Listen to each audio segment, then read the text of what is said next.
So hello guys. So இன்னும் நம்ம magic academy seniors blinker மான்மாவோட எபிசோட் 20 தமிழ் எக்ஸ்டென்ஷன் தான் பார்க்க போகிறோம். ஸோ வீடியோவில் போகிறது முன்னாடி இந்த சீசனே வந்து பார்த்தீங்கன்னா முடிய போகுது. இன்னும் ஒரு 4-5 எபிசோட்ஸ் தான் வந்து பார்த்தீங்கன்னா இருக்குது. சீசனே வந்து பார்த்தீங்கன்னா முடிஞ்சிடும். அதுக்கப்புறமா சீசன் 2 ரிலீஸ் ஆகிட்டு இருக்கு. ஸோ அதனால தான் கொஞ்சம் பொறுமையாக போடுறேன். சீக்கிரமாக முடிச்சிட்டேன்னா உங்களுக்கே போர் அடிச்சிடும். கொஞ்சம் வெயிட் பண்ணி போட்டால் தான் எல்லாருக்குமே ரொம்ப பிடிக்குன்றதுக்காக தான் போட்டேன். ஸோ அவ்வளோதான் கைஸ். ஓகே, ஓவராக பேசாமல் ஸ்ட்ரைட்டாக வீடியோக்குள்ளே வந்து போயிடலாம். இப்போ வந்து பார்த்தீங்கன்னா உங்களுக்கு ரிவெஞ்ச் எடுக்கிறதுக்கு நிறைய வழி இருக்குன்ற போது சொல்லி நம்ம ஹீரோ வந்து அட்லெட்டிஷியாகிட்ட சொல்லிட்டு இருக்கான். அப்படி சொல்லும் போது அட்லெட்டிஷியா வந்து நான் வெறும் ஒரு அசிஸ்டன்ட் மட்டும்தான், என்னால் எப்படி வந்து ரிவெஞ்ச் எடுக்க முடியும், என்னை வந்து ஃபயர் பண்ணிட்டாங்கன்னா சத்தியமாக எனக்கு வாழ்கிறதுக்கு வீடு கூட கிடையாது, நான் தெருவில் தான் இருப்பேன் அப்படின்னு நான் சொல்லிட்டு அவங்க சொல்கிறாங்க. நீங்கள் ஏன் அப்படி யோசிக்கிறீங்க, நீங்கள் நம்மளோட ப்ரொஃபஸர் மெய்சனோட ஒரு பெட்டரான அல்கெமிஸ்ட்டாக மாறுங்க அப்படின்னு நான் சொல்லிட்டு நம்ம ஹீரோ வந்து சொல்கிறான். அப்படி பண்ணிங்கன்னா அவங்கள யாருமே வந்து தர குறைச்சி பார்க்க மாட்டாங்க அப்படின்ற மாதிரி சொல்லும் போது அவங்க வந்து அது நல்லா தான் இருக்குன்ற சொல்லிட்டு யோசிக்கிறாங்க. அப்போ நம்ம ஹீரோக்கு என்ன புரியுதுன்னா அட்லெட்டிக்ஸாக வந்து பார்த்தீங்கன்னா ஆல்ரெடி ரொம்பவுமே டயர்ட் ஆகிட்டு இருக்காங்க. ஏன்னா அவங்க வந்து இந்த மெய்சன் இருக்காங்க இல்லையா, அவங்களோட டர்ட்டியான ஒர்க்கு அந்த வேலைகளை முடிச்சு இந்த டஸ்டி ரூமில் ரொம்பவுமே வந்து ரொம்ப டவுன் ஆகிட்டாங்க அவங்க அப்படின்னு நான் சொல்லிட்டு நம்ம ஹீரோ வந்து சொல்கிறான்.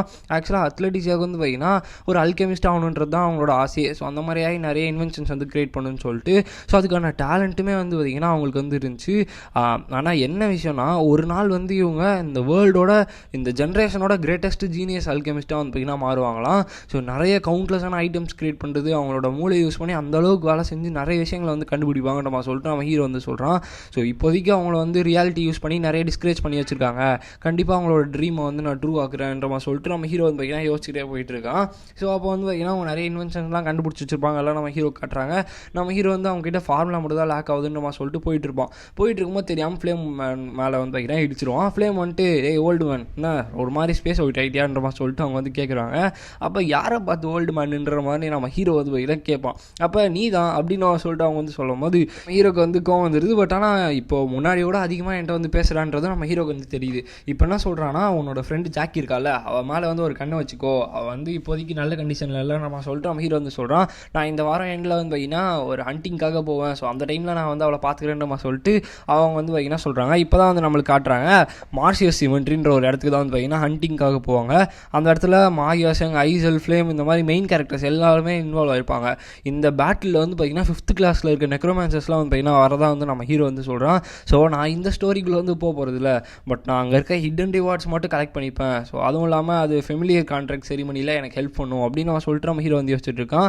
ஸோ இப்போ ப்ரொஃபஸர் கிட்ட போயிட்டு அவனோட லீவ் பாஸ் வந்து கொடுக்குறான். அதில் வந்து ட்ரைனிங்ன்ற மாதிரி சொல்லியிருக்கு. ஸோ அவர் வந்து என்ன சொல்கிறாருன்னா அவனால் ஸ்வாட்ஸ்மேன்ஷிப்லாம் கற்றுக்க முடியாதுன்னு கிடையாது. ஸோ பட் ஆனால் வந்து நீ என்ன தான் பண்ண போகிறன்ற மாதிரி சொல்லி அந்த பையனாக பார்க்குறாங்க.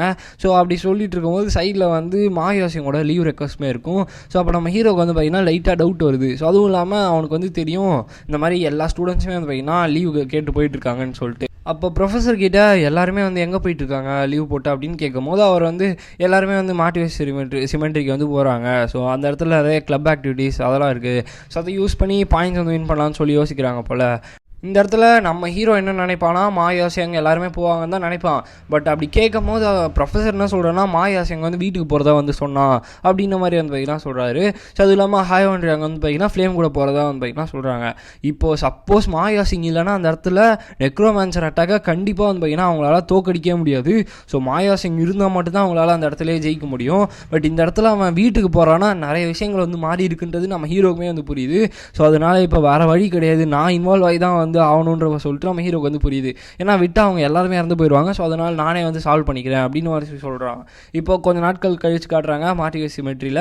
ஸோ நிறைய பேர் வந்து பார்த்திங்கன்னா ஃபைட் பண்ணிட்டு இருக்காங்க. ரிஸ்க் ஆஃப் 2 இருக்க ஒரு மான்ஸ்டர் வந்து பார்த்திங்கன்னா ஃபைட் பண்ணிட்டு இருக்காங்க. ஸோ அப்படி ஃபைட் பண்ணிட்டு இருக்கும் போது நிறைய ஸ்டூடெண்ட்ஸ் வந்து காட்டுறாங்க. ஆக்சுவலாக இவங்களாம் ஞாபகம் வச்சுக்கணும்னு அவசியமே இல்லை.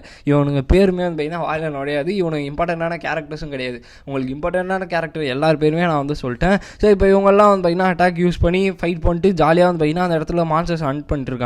அப்படியே வந்து ஜாலியாக வந்து பார்த்திங்கன்னா ஹண்ட் பண்ணிட்டு இருக்கும் போதே வந்து பார்த்திங்கன்னா ஒரு மாதிரி கலாய்ச்சி ஜாலியாக பேசிகிட்டு இருக்காங்க. அப்போ நம்மளோட ஐசலுமே உள்ளே வந்து பார்த்திங்கன்னா வராங்க. ஸோ வந்ததுக்கப்புறம் நின்று பார்த்துட்டு இருக்காங்க. இவங்க எல்லாருமே வந்து இங்கே தான் வந்திருக்காங்கன்ற மாதிரி சொல்லி பார்க்கும்போது ஐசலுக்கு பின்னாடி ஒரு பெரிய சவுண்டு வந்து கேட்குது. என்னடா சவுண்டு இதுன்ற மாதிரி சொல்லி பார்க்கும்போது யாரோ வந்து பயங்கரமாக சண்டை போட்டுருக்காங்க போல் அப்படின்ற மாதிரி சொல்லி எல்லாருமே வந்து சொல்லிட்டு இருக்காங்க. சரி என்னதான் இது அப்படின்னு சொல்லிட்டு கிட்ட போய் பார்த்தா நம்மளோட அடோல்பெட் பிரின்சஸும் ஃப்ளேமும் வந்து பார்த்திங்கன்னா ஸ்ட்ரெயிட்டாக வந்து பார்த்திங்கன்னா நிற்கிறாங்க. இவளுங்க ஏன் இங்கே நிற்கிறாளுங்கன்ற மாதிரி சொல்லிட்டு யாருக்குமே வந்து புரியல. ஏன்னா 2 பேருமே வந்து பார்த்திங்கன்னா பயங்கரமான ஜீனியஸான ஆளுங்க. ஸோ 2 பேரும் எதிர்த்து ஏன் நிற்கிறாங்கன்ற சொல்லிட்டு யாருக்குமே புரியாமல் யோசிச்சுட்டு இருக்காங்க. அப்போது வந்து நம்மளோட ஹீரோக்கும் ஒரு டவுட் வரும், ஆங்பியானும் ஃப்ளேமும் இந்த இடத்துல என்ன பண்ணுறாங்க அப்படின்னு சொல்லிட்டு ஒரு டவுட் வந்து வரும். ஸோ அப்போ இவங்க 2 பேரும் நான் தான் வந்து ஃபஸ்ட்டு அந்த ஃபிஷ்ஷை வந்து தோக்கடிச்சேன் அப்படின்னு சொல்லிட்டு 2 பேரும் அந்த மான்ஸ்டர் கொண்டதுக்கு அடிச்சிட்டு இருக்காங்க. அப்படி போயிட்டு இருக்கும்போது ஐசலுக்குமே வந்து புரியுது அவங்களோட பாயிண்ட்ஸை வந்து ரைஸ் பண்ணுறதுக்காக தான் ஃபைட் வந்து பண்ணிகிட்டு இருக்காங்க அப்படின்னு மாதிரி சொல்லிட்டு புரியுது. ஸோ அதுவும் இல்லாமல் அவங்க வந்து தூரத்துலேருந்து நம்மளோட அடல் பிரிட் பிரின்சஸ் வந்து பார்த்துட்டு இருக்காங்க. ஸோ ஆக்சுவலாக அவங்களால தானே அவங்களோட அப்பாவை வந்து கொண்டிருப்பாங்க. ஸோ அதனால் நான் இங்கேருந்து கிளம்புறேன்றவா சொல்லிட்டு அவங்க ஒரு மாதிரி அப்செட் ஆகி அந்த இடத்துல வந்து போயிடுவாங்க. அப்போ அந்த இடத்துல பயங்கரமான எனர்ஜி வந்து பார்த்திங்கன்னா ரிலீஸ் ஆகுது. ஸோ டக்குனு ஃபுல்லாக நெக்ரோமான்சஸாக வந்து பார்த்திங்கன்னா வர ஆரம்பிச்சிடுறாங்க. நிறைய ஸ்கெலட்டன்ஸ் வர ஆரம்பிச்சிருது. இன்னொரு பக்கம் நம்ம ஹீரோ வந்து காட்டுறாங்க, இந்த இடத்துல நான் வந்து மேஜிக் யூஸ் பண்ணிடணும் போலையே, என்கிட்ட மேஜிக்கும் இல்லை. ஸோ அதுவும் இல்லாமல் இந்த இடத்துல எவ்வளோ பிளிக்கு தான் நான் யூஸ் பண்ண முடியும்னு நம்ம சொல்லிட்டு நம்ம ஹீரோ வந்து யோசிச்சுட்டு இருக்கான். அப்போ கரெக்டாக ஒரு கல்லறைக்கு முன்னாடி வந்து நின்றுடுறான். ஸோ என்கிட்ட எந்த ஓபி ஸ்கில்ஸுமே கிடையாது. ஸோ இந்த ஸ்கெலட்டன் ஆர்மிலாம் அடிச்சுட்டு போகிற அளவுக்கு எந்த ஸ்கில்ஸுமே கிடையாது மாயாசங்க மாதிரி. பட் ஆனால் எனக்கு ஒரே ஒரு வழி இருக்குது, அது சர்வைவ் பண்ணுறது மட்டும்தான். நான் வந்து கரெக்டாக பிளேயர்ஸ் ஃபைட் பண்ணுற மாதிரி தான் இந்த இடத்துல ஃபைட் பண்ண முடியும் நம்ம சொல்லி பார்க்குறான். எபிசோட் 4 நெக்ரோமான்சரோட அட்டாக் வந்து ஸ்டார்ட் ஆகிடுச்சுன்ற மாதிரி சொல்லி வருது. அந்த இடத்துல ஸ்கெலட்டனோட ஜென்ரல், ஸோ அவர் தான் வந்து பார்த்திங்கன்னா ஹண்ட்ரட்ஸ் ஆஃப் ஸ்கெலட்டன்ஸ் வந்து கமெண்ட் பண்ணுவார். ஸோ அவர் வந்து பார்த்திங்கன்னா கரெக்டாக அந்த இடத்துல வந்து கரெக்டாக ரிவைவ் ஆகி எந்திரிக்கிறாரு. ஸோ மொத்தமே வந்து பார்த்திங்கன்னா 3 பாஸஸ் இருப்பாங்க, செமி பாஸ் இருப்பாங்க.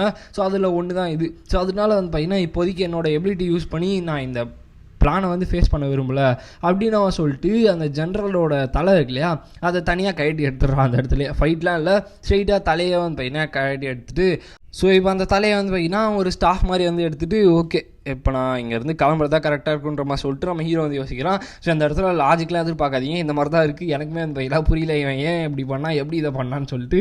பட் ஆனால் வந்து பார்த்திங்கன்னா அசால்ட்டாக தலையை பிடிங்கி எடுத்துட்டான். ஸோ இப்போ இவங்களை சுற்றி வந்து பார்த்திங்கன்னா மொத்த நெக்ரோமான்சர்ஸும் வளச்சிட்டாங்க. ஸோ இப்போ ஃப்ளேமுக்கு வந்து புரியுது, ஐயோ இது வந்து நெக்ரோமான்சர் எபிசோடு, இதில் ஏதோ தப்பாக இருக்கணுமே, என்னோட மெமரி படி மாயாசிங் தான் வந்து இந்த எபிசோடை வந்து ரீசால்வ் பண்ணியிருப்பான்.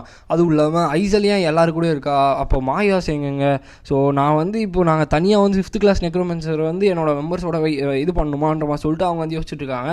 அப்போ ஹாய்வன்ட்ரேங்க வந்து என்ன சொல்கிறாங்கன்னா, நான் வந்து ரெஸ்கியூ டீம் வந்து இது பண்ணியிருக்கேன், ரெக்வஸ்ட் பண்ணியிருக்கேன் ஸ்டெல் அகாடமிலேருந்து. ஸோ அவங்க வந்தாங்கன்னா முடிச்சிருவாங்கன்ற மாதிரி சொல்லிட்டு சொல்லிட்டு இருக்காங்க. அப்போ நம்மளால் ரொம்ப நேரம் எதுவும் பண்ண முடியாது, சீக்கிரமாக வந்து உங்களால் முடிஞ்ச அளவுக்கு தாக்கு பிடிக்கின்ற மாதிரி சொல்லிட்டு எல்லாருமே வந்து பார்த்திங்கன்னா பயங்கரமாக வந்து ஃபைட் பண்ணிகிட்டு இருக்காங்க. அப்போது லைக் கிட்டத்தட்ட எல்லாருமே வந்து ரொம்பவே கோஆர்டினேஷனோட வந்து பார்த்திங்கன்னா பண்ணிகிட்டு இருக்காங்க. ஸோ அந்த இடத்துல வந்து பார்த்திங்கன்னா நெக்ரோமாஸ்டர்லாம் வந்து பார்த்திங்கன்னா அந்த நெக்ரோமான்சர்லாம் வந்து ரொம்பவுமே பயங்கரமாக வந்து ப்ரிப்பேர் ஆகி தான் வந்திருக்காங்க. கண்டிப்பாக அந்த இடத்துல அவங்க ஒரு போஸ்ட் வெசலை கிரியேட் பண்ணியிருக்கிறதுக்கான பாசிபிலிட்டி வந்து ரொம்ப அதிகமாக இருக்குன்ற மாதிரி சொல்கிறாங்க. போஸ்ட் வெசல்னா என்னென்னா ஒரு டெக்னிக். ஸோ அதை வந்து நெக்ரோமான்சர் என்ன பண்ணுவாங்கன்னா மானாவை வந்து இன்ஜெக்ட் பண்ணி ஸ்டோர் பண்ணி வச்சுப்பாங்க. ஸோ இதுதான் வந்து post vessel technique. So even நெக்ரோமான்சர்ஸ்க்குமே வந்து பார்த்திங்கன்னா மானா லிமிட் வந்து இருக்கும். ஸோ நம்மளுக்கு இந்த நிறைய கதைகளில் காட்டுற மாதிரி நெக்ரோமான்சர்னாலே பயங்கரமான ஆர்மியை சவுண்ட் பண்ணுவாங்க, அவங்களுக்கு மானா இதுவே கிடையாது, அப்படிலாம் கிடையாது. இந்த இடத்துல வந்து பார்த்திங்கன்னா நெக்ரோமான்சர்ஸ்க்கு வந்து பார்த்திங்கன்னா மானா லிமிட் வந்து இருக்கும். ஸோ அதனாலே வந்து பார்த்திங்கன்னா அவங்க இந்த மாதிரிலாம் டெக்னிக் யூஸ் பண்ணி தான் வந்து இந்த வேலைகளை வந்து செய்வாங்க. ஸோ இப்போ வந்து இந்த மேலே டீம் வந்து பார்த்திங்கன்னா பயங்கரமாக ஃபைட் பண்ணிகிட்டு இருக்காங்க. ஏன்னா அவங்க வந்து ஸ்ட்ரைட்டாக நம்மளோட ஆளுங்களே வந்து கொள்றதுக்கு தான் பார்க்குறாங்க. இந்த இடத்துல மேஜ் ஸ்கெலட்டன்ஸுமே இருக்குது. ஸோ அதனால் வந்து பார்த்திங்கன்னா அவங்களால மேஜிக்கையும் யூஸ் பண்ண முடியுது, ஈஸியாக வந்து அவங்களால நம்மளோட ஆளுங்களையும் கொல்ல முடியும். அதனால் அவங்களால முடிஞ்ச அளவுக்கு அவங்களோட அட்டாக்ஸை வந்து யூனிஃபை பண்ணி கோஆர்டினேட்டாக வந்து ஃபைட் பண்ணுங்க நம்ம சொல்லி எல்லாருமே கத்திட்டு இருக்காங்க. ஸோ இந்த இடத்துல இந்த வீடியோ நம்ம ஏன் பண்ணிக்கலாம் கைஸ். ஸோ கைஸ் ஆக்சுவலாக வந்து இன்னும் ஒரு 4 to 5 எபிசோடில் இந்த சீசன் 1 வந்து முடியுது. சீசன் 2 இப்போ தான் ஸ்டார்ட் ஆகிருக்கு. ஸோ அதனால் அது சீசன் 2 முடிஞ்சோடனே நான் டெஃபினட்டாக வந்து அதையுமே எடுத்துகிட்டு வரேன். ஸோ அதுக்கு அடுத்து என்ன போகலான்றதை சொல்லுங்கள். இன்னும் ஒரு 4 எபிசோட் தான் இருக்குது. எந்த அளவுக்கு எக்ஸைட்மெண்ட்டோட இருக்கீங்கன்றதே கமெண்ட்டில் வந்து சொல்லுங்கள். ஸோ ஓகே ஸோ இந்த வீடியோ உங்களுக்கு பிடிச்சிருக்குன்னு நினைக்கிறேன். ஸோ பிடிச்சிருந்துச்சுன்னா லைக் பண்ணிட்டு நம்ம சேனலை வந்து சப்ஸ்கிரைப் பண்ணிக்கோங்க. ஸோ நெக்ஸ்ட் உங்களை மீட் பண்ணுறேன். So bye guys.